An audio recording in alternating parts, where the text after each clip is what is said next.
Um, I would say to just explore, because there are a lot of avenues to take. Blackpink in your area.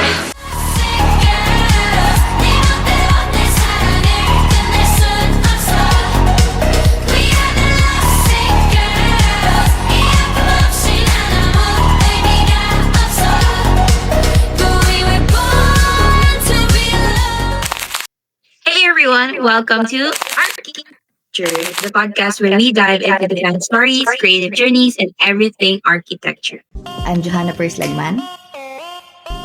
I am Grace and Marie Swiftguy. And I'm Christine Joyce Blanco, and we are your hosts for today's special episode. So to start, for this project, we're not just talking about architecture. We're learning from one of the professionals who actually lives and breathes it. So this is archiTALKture. Architalk, sure na ba talaga? Architalk, sure na. Good evening and good morning, everyone. We're honored to be joined by architect Danica Laura Tan Masiglat, a Filipino architect currently practicing abroad. So hello po architect Dax. Welcome to archiTALKture podcast. So thank you so much for taking the time to join us today. To start things off, could you share po with us the story of how your career as an architect began and what led you to practice abroad? It was just, I didn't decide to practice here. It just happened that I finished college here. I also went to grad school and then in New York, and I worked there professionally for almost 5 years. And then now it's been 2 years. I'm working here in LA.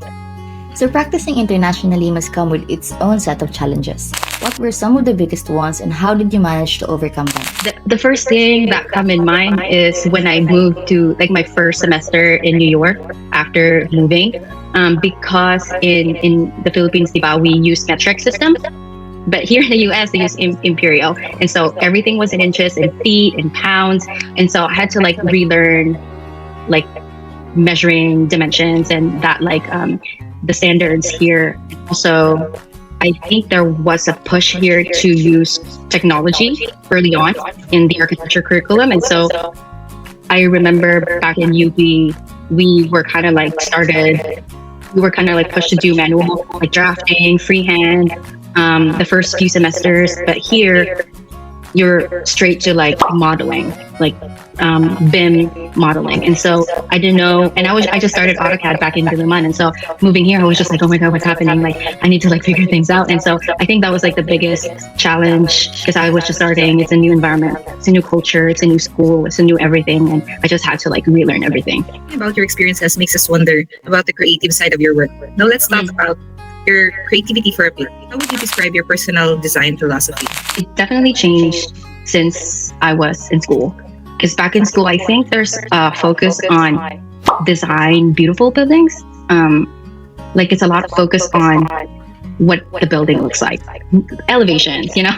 And I've never really been good at designing buildings that look good. I've always been curious on zooming in and looking at like the wall assembly and like how that's integrate with the different cladding systems. Back in school, I was just kind of really frustrated because I was never good at making buildings look beautiful. And so now that I'm working, I'm not in like your typical, I would say like trajectory, or like a design trajectory. I started in a design firm, but now you can consider me as like a building enclosure consultant. And so for me now, buildings, when I design buildings, it doesn't need aesthetically pleasing. Designing buildings for me, making it functional. What about your notable works, architect? Could you share one project that you're most proud of and why it holds a special place in your heart? So part of the building enclosure consulting work is also when you're in the construction, like contract administration phase. So that's when the building is being built. We would be observing quality control, so for the building enclosure. So one of them is water testing. So we call it just water testing. And that includes testing the fenestration system. So what we see on the left is, I think, curtain wall. They're both curtain wall systems. and we go to the site and observe how they do it and make sure that they're performing the tests per the standards. And so for this one is a nozzle testing, and it's done by a qualified testing agency, and they they have this calibrated hose where they spray water over the frame of the fenestration, and then on the interior side we would look for any source of leaks. And it also depends on the criteria for testing. A lot of these systems can withstand a lot of water, and so most of the time the specification would say we don't allow any water leak. And so whatever water gets on the interior, that means that the system fails. And so If we look at the bigger picture po, how do you see the role of Filipino architects like you po on the global stage of architecture? being a Filipino architect is definitely something you want to probably share our culture and how we build things, but in a true form of like building a building. You just want to make sure that you know the basics, or you probably know the wind directions and the sun orientation, and that's probably one thing. Oh yeah, that's probably one thing then that we could share to the global stage is because we're so we have a lot of like hurricanes in the Philippines. We deal with a lot of wind, sun, typhoons. That could probably be something that we could learn. I don't know. I know that back like in the northern Luzon, they rebuild their roofs. Right, there's like a group of Filipinos, indigenous, where they re-roof. Batan, right? This is a Sheena question. Now she's gonna hear this. She's gonna be like, "What are you talking about?" But I think we could definitely learn on those. And I think the more we learn about the basics, the more we can like tweak it and like mix and match it if you want. And so I think that being in the Philippines, growing up there, and knowing that the wind can be 100 miles an hour, and we can receive like 5 inches of rain, then that's probably something that is always ingrained in us, that when we build buildings, it needs to withstand those external factors. Looking ahead, what legacy do you hope your work will leave behind? The notion of being an architect is just too like we have to know everything, and I think that's a problem because we can't know everything. And when you get your license, you're expected to know everything because you are a registered architect.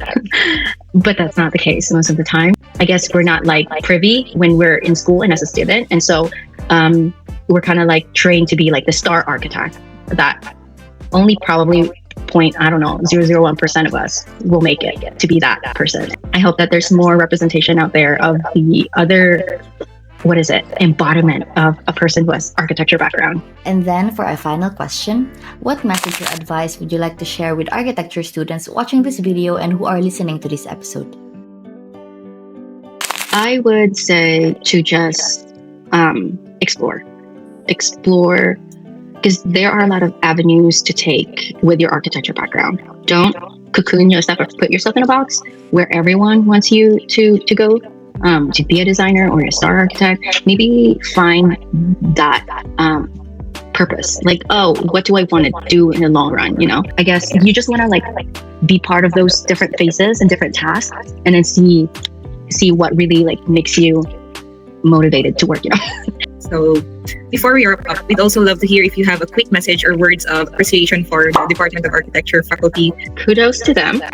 I could never be a professor because I don't have patience. And so definitely applaud them for the patient, definitely long hours. If, as a student, we work long hours, I'm sure they work long hours as well. And making sure that everything is prepared beforehand, before the classes, and making sure that you guys are all like accommodated. And so, and shout out to all of the professors. My professors are still there. And yeah, I'm sure you're in good hands. I'm sure you'll figure it out as I did. And yeah, congratulations guys, you're almost there. Since you're on your last year, right? And you've been through it all. What's motivating you to finish? We thank Architect Dax for sharing her journey and wisdom with us. Absolutely. We've learned so much, not only about the realities and responsibilities of their profession, but also about how passion, purpose, and culture truly shape an architect's work. And to everyone tuning in, thank you for listening to this episode of archiTALKture. Don't forget to like, share, subscribe for more creative and inspiring stories from the world of architecture.